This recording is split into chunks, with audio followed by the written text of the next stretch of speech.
fala de vários temas. Eu achei o canal dele porque fala de astronomia que eu gosto, então eu assisti todos os vídeos dele de astronomia, muito bom.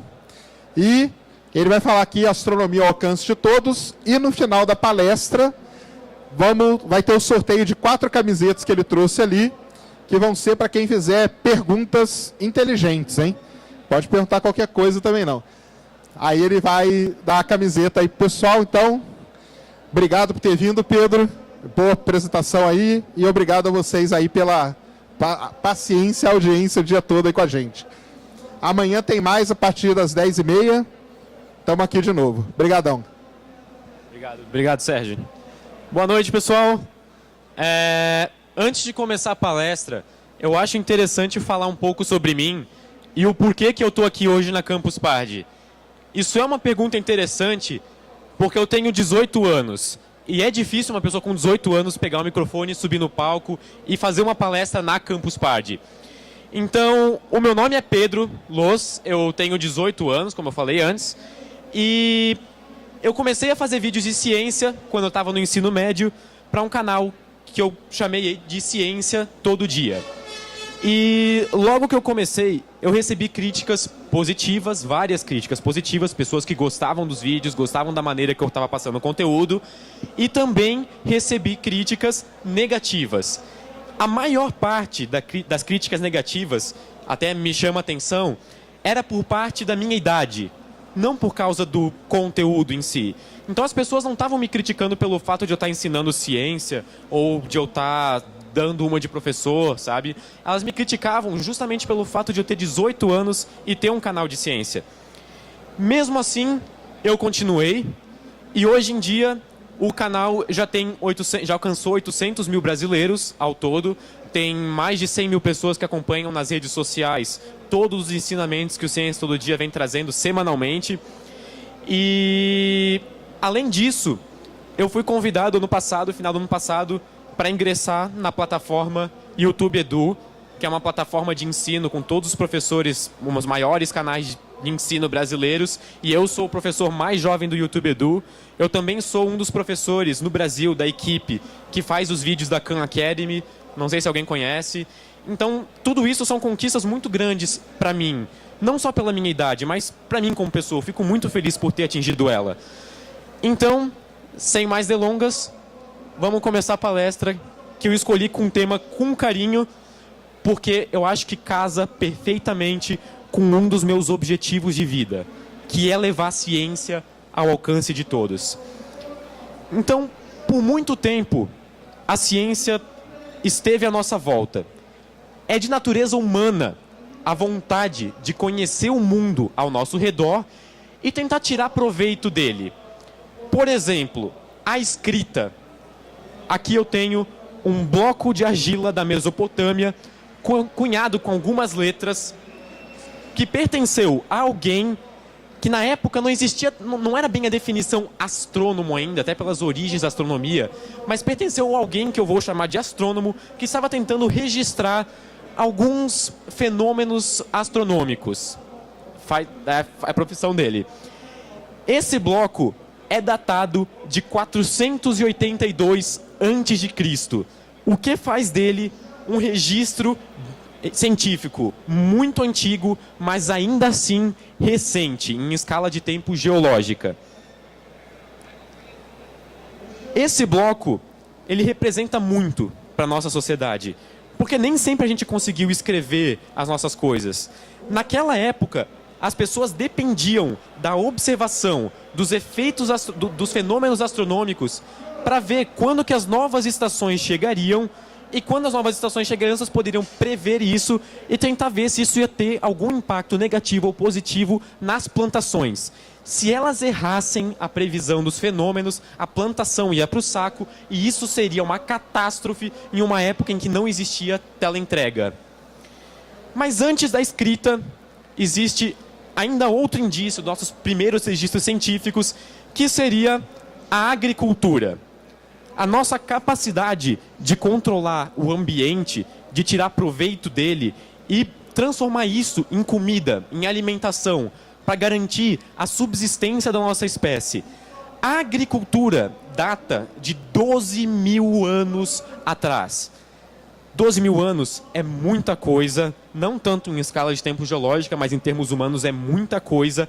E a agricultura, o início da agricultura marca um ponto importantíssimo na história da humanidade, em que as sociedades deixaram de ser nômades, elas deixaram de andar por aí durante todo o tempo procurando por comida, até acabar o estoque de comida e tem que andar de novo e repetir o processo.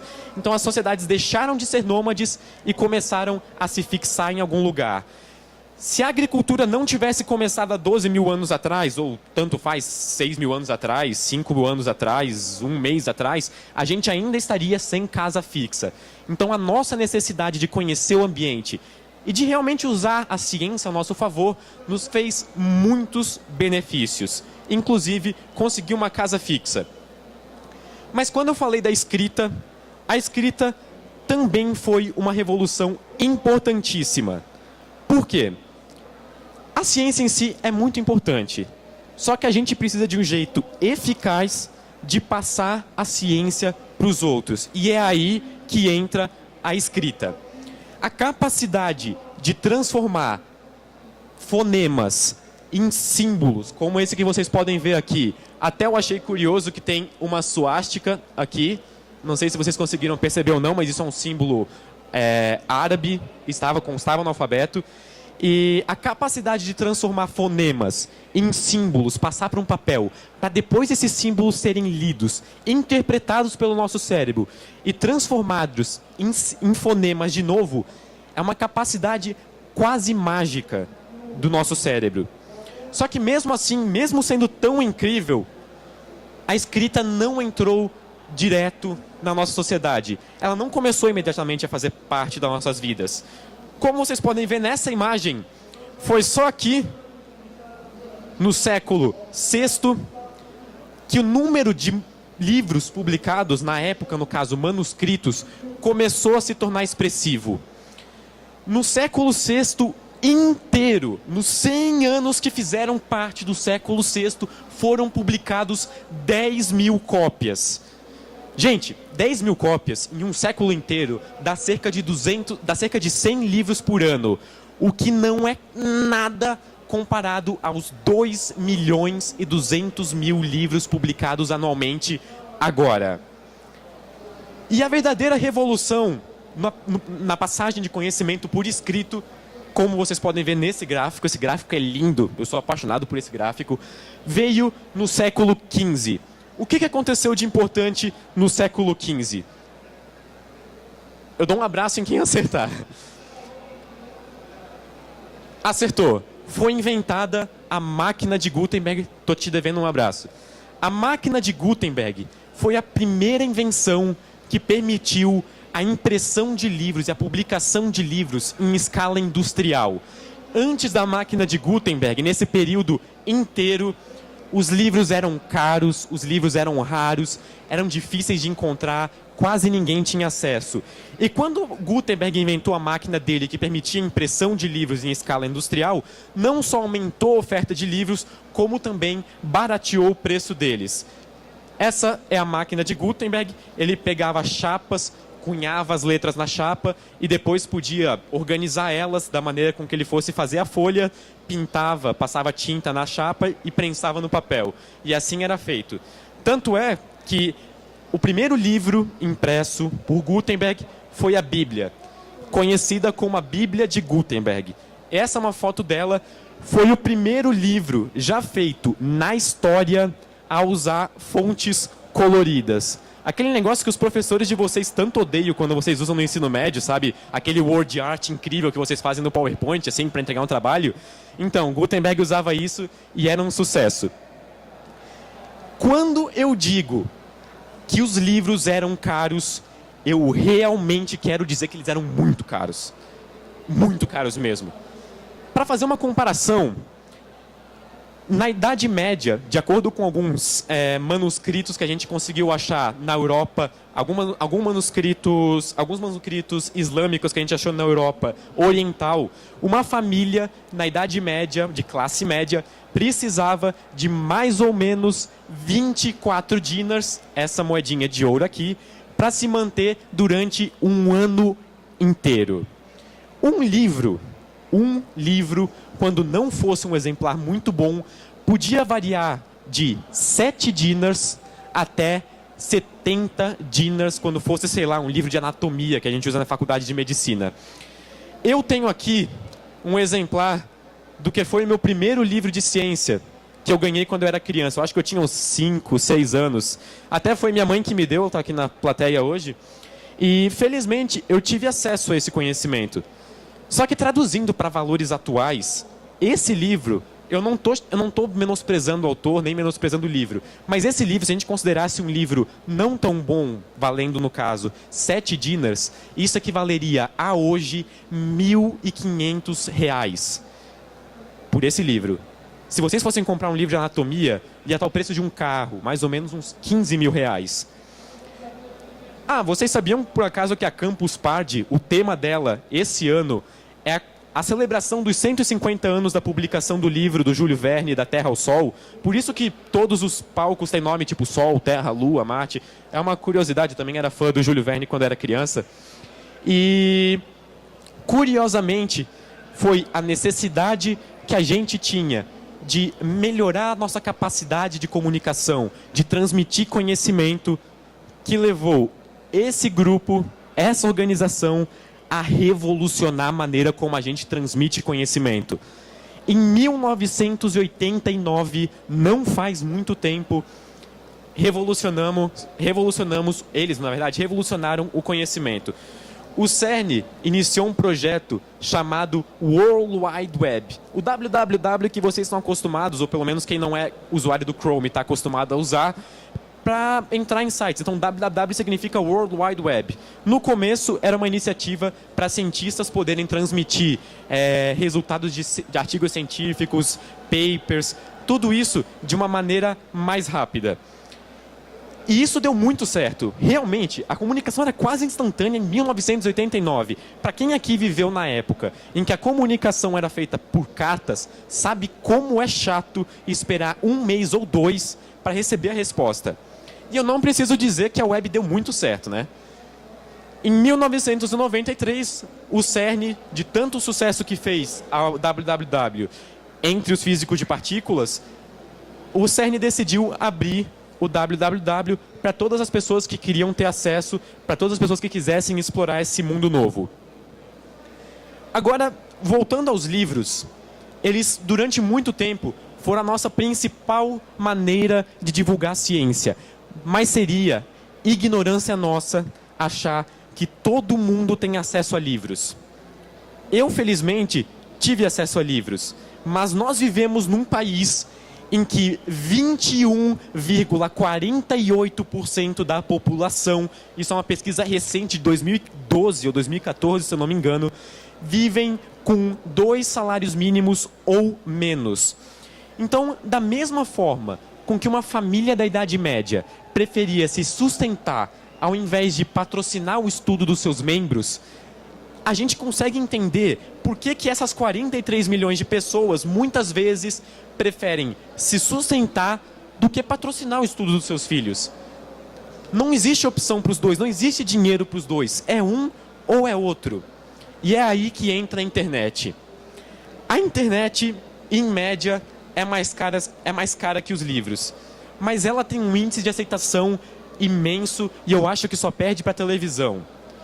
Hoje, no Brasil, mais da metade da população está conectada à internet. Isso dá em números 86,7 milhões de pessoas. É muita gente.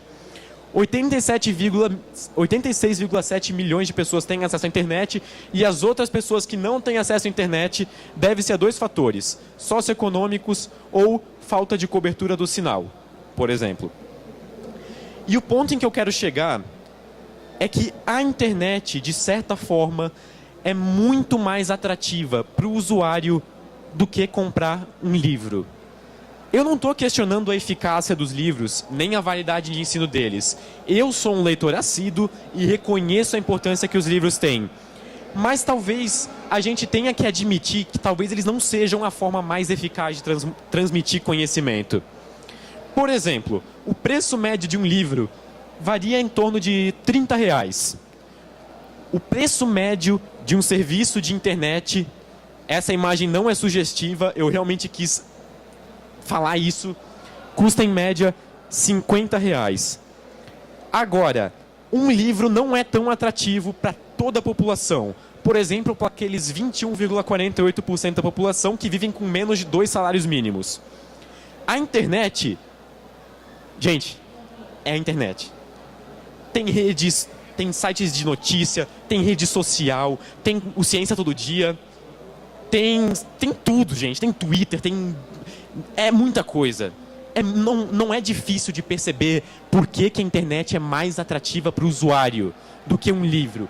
Então, as famílias, em geral, acabam, da mesma forma que aceitaram a TV na década de 50 e 60, acabam aceitando a internet com mais facilidade. E não é à toa que muitos professores, pelo menos na minha época, falavam para cuidar com a internet, porque 90% de todo o conteúdo que tem na internet é lixo. Isso é uma visão antiga e eu friso que eu discordo dessa visão. A internet foi criada de um órgão científico, o CERN. Então, toda a informação que a gente precisa existe, está lá, é só ensinar o usuário a procurar. Por exemplo, um serviço como o Wikipédia possui, em português, não em inglês, em português possui 857 mil artigos de tudo que existe na língua portuguesa de graça para o usuário que quiser entrar. E isso é só um dos sites. Ele é grátis. Ele podia ser pago, mas ele é gratuito. E isso é só um dos sites que a gente pode usar para buscar conhecimento. Se a gente for colocar na ponta do lápis, o usuário tem acesso a blogs de ciências, redes sociais, pode assistir documentário, pode baixar e-books, pode fazer o que quiser e, no fim, a informação que a internet tem é quase infinita. E quando eu falo da internet que ela pode virar a nova televisão em questão de popularidade, é que a televisão, por exemplo, já existe em 95% dos domicílios brasileiros. Ou seja, 95% de todas as casas do Brasil ou mais já possuem um aparelho de televisão ligado. E isso é interessante porque a internet está crescendo em números muito rápido. E ela pode se tornar a próxima televisão. Para mostrar para vocês o poder que a divulgação científica televisiva tem, eu trago a série que mudou minha vida. Cosmos, escrita pelo Carl Sagan na década de 70, é considerada o ápice da divulgação científica na televisão aberta. Gente, vocês não têm noção de como isso foi um sucesso. É melhor que BBB. Foi mais assistido que BBB na época, gente. Para vocês terem noção, o canal que transmitiu Cosmos, PBS, o Public Broadcasting System, que é um canal aberto americano, um equivalente a Globo americano, Cosmos ficou como a série mais vista do PBS por 10 anos seguidos. E ficou até 2009 como a série mais vista no mundo inteiro da PBS. Mais vista no mundo inteiro da PBS. São tipo 500 milhões de pessoas. Só que eu duvido que essas 500 milhões de pessoas tenham ligado a TV só para ver Cosmos. Acontece algo engraçado com a TV. Se a pessoa liga a TV aberta, por exemplo, e está passando uma programação, e a pessoa não está interessada naquela programação, vamos supor que a pessoa não ligou para ver ciência, mas está passando ciência, a pessoa não tem o que fazer, não tem como pular. E isso não precisa acontecer na internet. Na internet, uma pessoa, por exemplo, não precisa buscar um conteúdo porque existem milhares de pessoas trabalhando para que aquele conteúdo chegue a gente. E a internet, meus amigos, está explodindo e vai ser a próxima televisão em matéria de alcance populacional. Olhem para a volta de vocês. Cara, a gente está na Campus Party. A internet aqui é de 50 gigabytes por segundo. Em 1 segundo, fazendo um download, vocês transferem mais dados a uma velocidade em que a conexão média brasileira demoraria 4,7 horas para baixar. Em 1 segundo, vocês baixam que uma internet brasileira demoraria 4,7 horas para baixar. Mas, na minha vida, Eu tive uma época, uma crise existencial. Eu acho que isso é comum na vida das pessoas, principalmente dos cientistas. Não que eu seja um já, mas estou tentando, estou no caminho. E eu procurei algum motivo pelo qual eu deveria ensinar ciência para as pessoas. E eu encontrei um motivo, na verdade, uma frase também do Sagan, que diz: nós vivemos em um mundo em que cada vez mais dependemos da ciência e tecnologia e que quase ninguém entende de ciência e tecnologia. Então, quando eu faço uma palestra com um tema em busca de uma ciência ao alcance de todos, não é porque eu estou querendo encher meu ego e dizer que a ciência é a coisa mais importante do mundo. O ensino de ciências, ele realmente pode ter influências positivas na humanidade. Por exemplo, se todo mundo tivesse a bagagem científica necessária, até as pessoas se tornariam mais céticas, as pessoas seriam mais difíceis de enganar, até a nossa forma de fazer política provavelmente mudaria. Ao invés de fazer política baseada em promessas, por exemplo, a maior parte dos candidatos poderia fazer baseada em fatos, em verdades, em dados verificáveis pelos eleitores, porque os eleitores, se tivessem a ciência por trás, gostariam de verificar aqueles dados. Então, todas as questões da nossa sociedade, a maior parte, a nossa capacidade de mudar o mundo, por exemplo, nós temos uma capacidade enorme de mudar o mundo. E a gente está definitivamente mudando para pior. Por exemplo, a gente joga milhares de toneladas de gás carbônico na atmosfera todos os dias por nossa própria culpa e ninguém quase faz nada para tentar impedir isso. É nessas decisões que a gente precisa do conhecimento científico por trás. A pessoa não precisa ser um cientista para tomar a decisão correta. Ela só precisa saber o mínimo necessário, a mínima bagagem científica que precisa. Quando eu digo que eu quero que a ciência esteja ao alcance de todos, eu não estou querendo dizer que todos devem ser cientistas. Existe uma diferença gritante. Isso é usado como um erro de interpretação utilizado pelas pessoas que não querem que a ciência esteja ao alcance de todos. Dizer que a ciência vai estar ao alcance de todos é prezar pelas pessoas se familiarizando com o conhecimento científico, com o método científico. Dá para as pessoas a mínima oportunidade e a mínima bagagem científica necessária para elas viverem as suas vidas. Eu garanto para vocês que mesmo se as pessoas não forem cientistas, mas tiverem toda a bagagem científica necessária para a vida, elas vão usar a ciência no dia a dia, nem vão se lembrar disso. A gente quase chegou à extinção por uma falta de bagagem científica, podemos dizer assim. Vocês sabem quando? Faz pouco tempo. Na época da Guerra Fria. Nunca antes na história da humanidade a gente passou tão perto da extinção. Não foi por uma rocha espacial que ia colidir com a Terra, não foi por causa de uma doença, não foi porque algum grupo terrorista louco ia explodir o parlamento, nada disso. Foi por pura ignorância nossa e porque a gente escolheu as pessoas erradas para tomar a decisão. Naquela época, as duas potências mundiais chegaram a manter, no período máximo da Guerra Fria, um total de 60 mil ogivas nucleares. Reconhecidamente muito além da capacidade mínima necessária para extinguir a população do planeta Terra. Como? Por um fenômeno que já era consenso acadêmico chamado de inverno nuclear. A bomba nuclear explode, a nuvem espessa cobre o Sol, baixa a temperatura embaixo da região onde a bomba foi explodida, agora tu faz isso numa escala global, tchau humanidade. E mesmo assim, os pais de vocês ou os avós de vocês continuaram escolhendo as pessoas erradas para tomar as decisões. Se nossos líderes naquela época, eu gosto de me perguntar isso, será que se os nossos líderes naquela época tivessem tido toda a bagagem científica, a gente também teria quase chego à extinção? Então o ensino de ciência não é uma questão de ego, não é uma simples necessidade, é uma questão de sobrevivência da espécie. Nós temos capacidade de mudar o mundo para pior ou para melhor. Depende do que a gente vai fazer com o nosso conhecimento. E pensando em atingir uma parte da população, eu comecei a fazer, em 2012, vídeos de ciência semanais para esse canal, que eu chamo de Ciência Todo Dia. Estou com a camisa do Ciência Todo Dia. E com esses vídeos eu tento atingir um público que eu não sei qual é o meu público-alvo. Eu até ouvi o Pirula falar na palestra dele que ele também não sabe. E isso é verdade, porque a gente acaba não percebendo. Mas As pessoas dizem que é tipo criança e adolescente, mas eu não sei, nunca parei para fazer uma pesquisa. Mas eu tento atingir as pessoas com vídeos curtos sobre ciência, que expliquem algum aspecto, alguma coisa que envolva ciência de uma maneira simples e rápida. Porque quem vai ver um vídeo no YouTube, na minha concepção, não tem tipo meia hora para ver um documentário na TV, então acaba indo ver um vídeo no YouTube. E eu tenho feito vídeos semanalmente desde 2012. Hoje em dia o canal tem 34 mil pessoas inscritas, já atingiu 800 mil brasileiros. E a página no Facebook tem 100 mil curtidas. E eu estou constantemente atualizando ela e alimentando ela.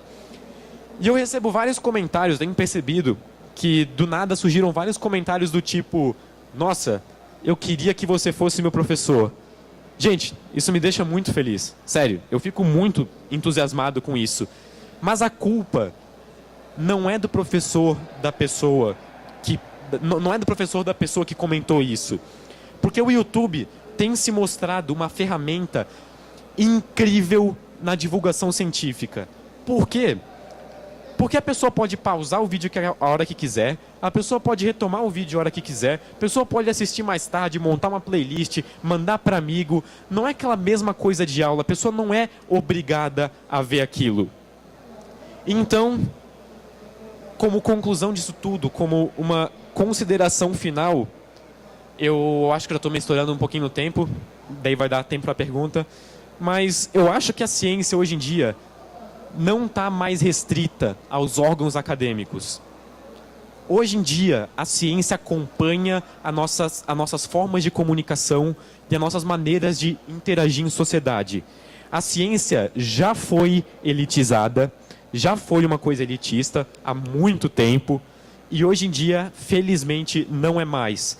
Eu e diversas outras pessoas do mundo, canais brasileiros como o Pirula, o Átila, o Ives, que estava aqui sentado, o Ciência e Astronomia, do Christian, que está ali sentado, várias pessoas brasileiras ou não, até a página do Universo Racionalista, do Douglas, que está ali, várias pessoas tentam trabalhar, e a galera do SciCast, quase que eu esqueço o pessoal aqui, tentam trabalhar para fazer com que a ciência esteja ao alcance de todos, por essa maneira que a gente encontrou como sendo, por exemplo, a melhor, que seria no meu caso, o YouTube.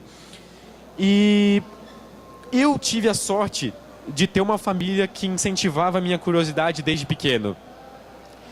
Eu sei que nem todos são assim, nem todos são curiosos desde pequeno e etc. Mas a curiosidade de uma criança não deve ser subestimada. Eu alimentei a minha curiosidade e hoje em dia eu tenho vivido experiências incríveis. Uma vez eu ouvi o Sagan dizer no livro dele, Pálido Ponto Azul, que a astronomia é uma experiência de humildade e formadora de caráter. E eu posso dizer para vocês que a ciência mudou minha vida. Hoje em dia eu me sinto mais humilde. E além de tudo, eu me sinto humano. Obrigado, pessoal.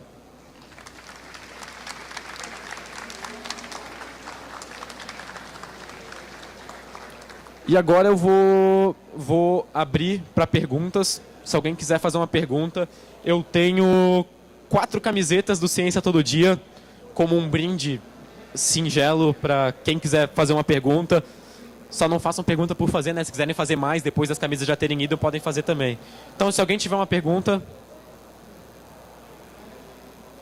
Boa noite. Meu nome é Natan. Eu queria saber se você tem algum projeto em mente ou em andamento para alguma escola em relação ao que você falou.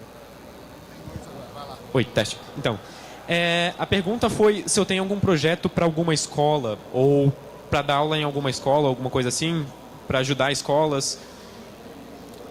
Eu não tenho um projeto consolidado, mas eu espero até hoje que alguma escola me convide para dar uma aula, uma palestra. Eu aceitaria de bom grado. Eu tive amigos já que foram dar algumas aulas extracurriculares em colégios e eu acho a experiência incrível. Eu aceitaria numa boa, porque eu tenho paixão por ensino. Beleza. Boa noite, meu nome é Vinícius. Eu queria saber se tem uma forma de pensar como melhorar o acesso à ciência da escola pública, assim, em geral. Olha, o problema das escolas públicas, eu conheço várias escolas públicas boas, assim como conheço várias que estão em uma situação meio ruim, meio abismal, assim. E eu acho que a principal maneira de melhorar a situação seria, claro, aumentar os investimentos, investir de maneira correta, fazer esse dinheiro escoar da maneira certa. Mas eu acredito que existe uma maneira mais barata e mais rápida de atingir isso, que seria fornecer o acesso à informação por meio da internet ou por meio de livros, uma espécie de dar livros ou fazer umas bibliotecas públicas. Eu acho que as pessoas tinham que ter mais prática de ir em bibliotecas públicas, pegar livros. E eu acho que se a gente conseguisse dar o acesso à informação para essas pessoas, isso poderia melhorar de uma maneira rápida. A longo prazo, eu aposto na capacitação de professores, eu aposto no aumento de investimentos, melhorias da infraestrutura e coisas desse tipo.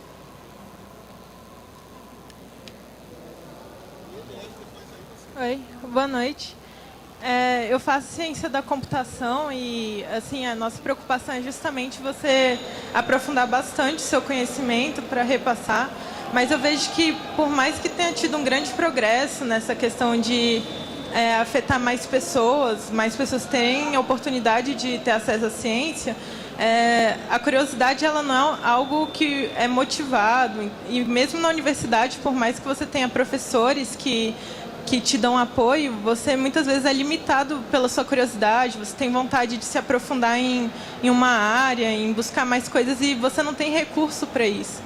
Então, sim, eu gostaria de saber, na sua opinião, quando você não acha uma forma, pelo meio tradicional, que, por exemplo, acadêmico, de se aprofundar numa área de interesse, qual é a sua sugestão? Porque eu vejo essa necessidade para mim, que a faculdade, por mais que ela seja abrangente, eu não consigo, muitas vezes, me aprofundar em áreas que eu sei que outras pessoas também gostariam, mas a gente não tem oportunidade de se aprofundar. Essa é uma pergunta interessante, porque eu acho que a curiosidade, ela não é ensinada, ela é como plantada na pessoa. E se a pessoa não alimentar essa curiosidade, a curiosidade morre. E depois é difícil fazer ela voltar. Ela pode voltar ainda, mas é difícil.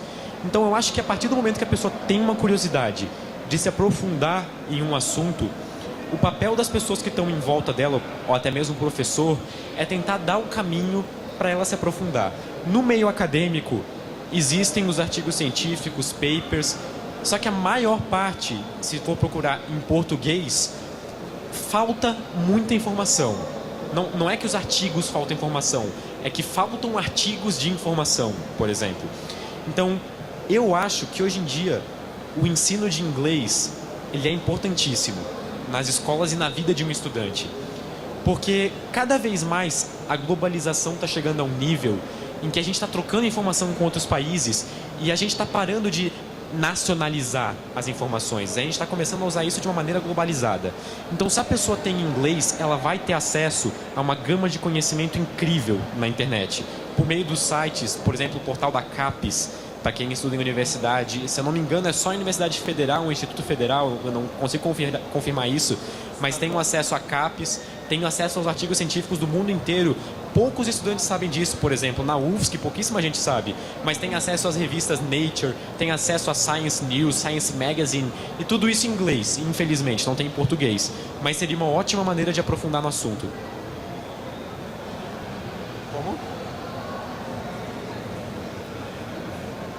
Nesse caso que você não encontra um apoio assim de um orientador e no caso você mesmo que teria que buscar esse conhecimento, né? Seria mais pelo seu próprio objetivo, né? Sim, eu acho que sim. Eu acho que no caso seria a pessoa que iria acabar correndo atrás desse conhecimento, porque, querendo ou não, o professor não vai ter o mesmo interesse da pessoa, de ganhar aquele conhecimento. Então, querendo ou não, no fim, o mérito é da pessoa, mas toda ajuda é bem-vinda. Toda alimentação de curiosidade vale a pena.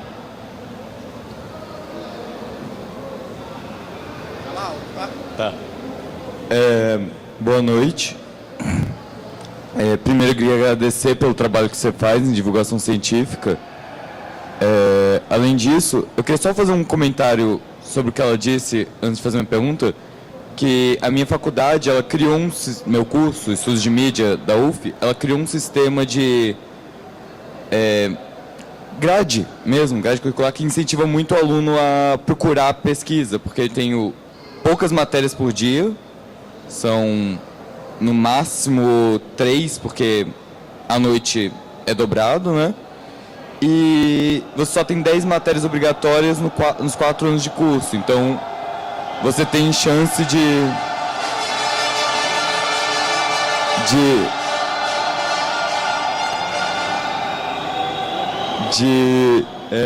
com certeza, de procurar por você mesmo sua pesquisa. Você tem muito grupo de pesquisa, então até convido vocês todos a olharem a grade de estudos de mídia da UF, que eu acho bem interessante, foi um dos motivos que me fez ir para o curso.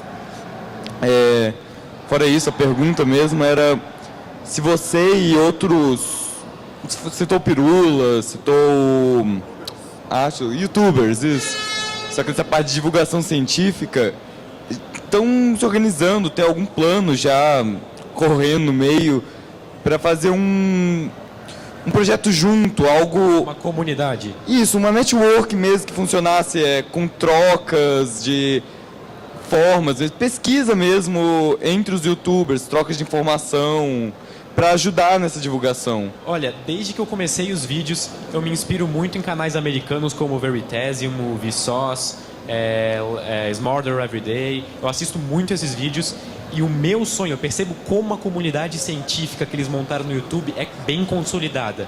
E o meu sonho é que existisse alguma coisa parecida no Brasil. Um apoio sólido entre os canais. Isso é porque no YouTube existe um negócio engraçado, que o inscrito de um canal não vai deixar de ser inscrito nesse canal se conhecer outro canal. Ele acaba só acrescentando conteúdo e vai acrescentando, não existe essa inimizade entre canais. Então, eu acho que se um dia existir uma comunidade científica bem consolidada no Brasil, isso seria ideal para divulgação científica pelo YouTube. Seria vantajoso para todos os canais. Tinha uma pergunta ali, eu acho. Ah, vai fazer uma...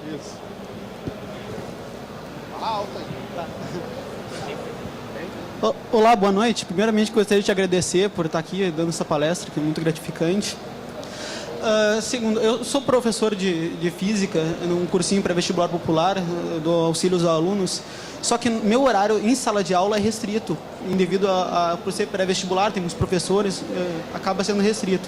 E muitas vezes eu quero fazer algum projeto com algum aluno, ou até com a turma inteira, fora da sala de aula, e quando eu tento fazer isso, parece que os alunos não se engajam. Eles veem muito mais a internet como diversão e para outros meios, como cultura, do que propriamente para ensino. Qual o seu segredo para atrair as pessoas para a educação na internet e que meio de didática é mais efetiva para despertar o interesse do aluno na internet, na pesquisa na internet? Olha, para começar, eu acho que existem 2 tipos de aula. A aula presencial, eu já experimentei ela, e ela é diferente da aula virtual. A aula presencial é como acho que o Pirula falou na parte da mesa redonda, que as pessoas que estão vendo a aula virtual quiseram ver aquilo. E as pessoas que estão na aula presencial nem sempre estão a fim de ver aquilo. Mas eu acho que a grande vantagem da internet para fazer os alunos quererem usar ela é mostrar que, por exemplo, elas podem ver um vídeo de, por exemplo, Chris Wiseman, que ia dar uma palestra aqui, astronauta da NASA, que faz um vídeo na Estação Espacial Internacional demonstrando como a microgravidade é divertida, por exemplo.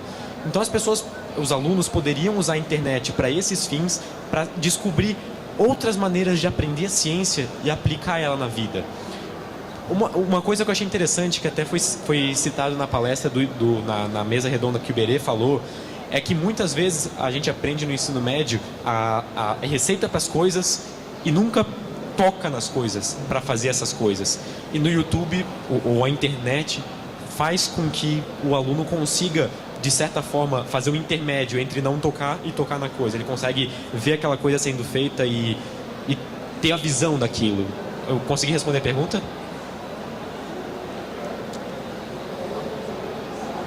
Oi, primeiramente eu gostaria de agradecer a palestra, muito bacana. Minha pergunta é bastante simples. Eu só queria saber quais foram os maiores empecilhos, barreiras que você encontrou em divulgar a ciência no YouTube. Alô? Pergunta fenomenal. Parabéns pela pergunta. Eu acho que no começo o maior empecilho estava na minha cabeça. Porque na minha vida inteira, na minha curta vida inteira, eu tinha ouvido as pessoas falarem que cientista ganhava pouco, que professor ganhava pouco, que era uma profissão menosprezada, e cada dia mais eu descubro que isso não é verdade.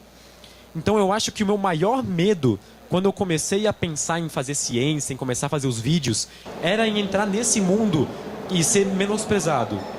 E eu acho que se as pessoas mudassem essa visão um pouco e tivessem a visão real do que é uma profissão de ser cientista ou de ser professor, as pessoas não se arrependeriam, sabe? E as pessoas teriam uma outra visão melhor.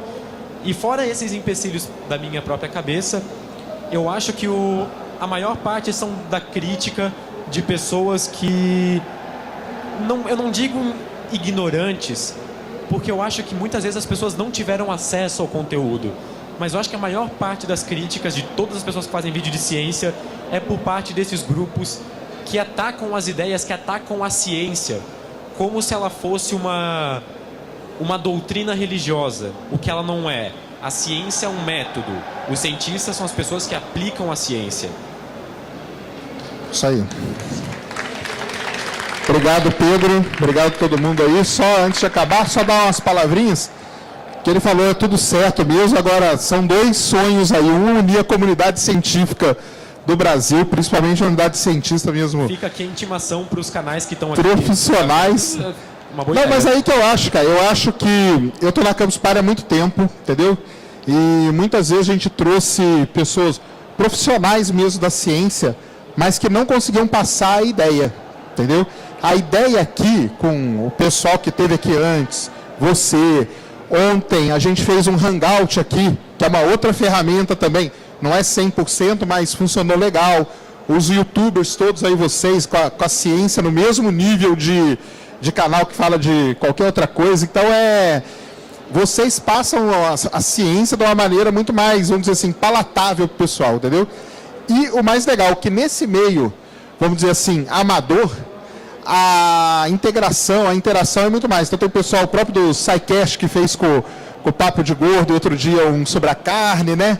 Então tem essa troca, tem vocês com o YouTube Edu, tem toda essa interação do pessoal que estava aqui agorinha mesmo. Então os profissionais eu acho que tinham que aprender mais com essa galera aí, para aí sim a ciência, principalmente, evoluir mais no Brasil, viu? Mas fica em palavrinha. Amanhã, pessoal.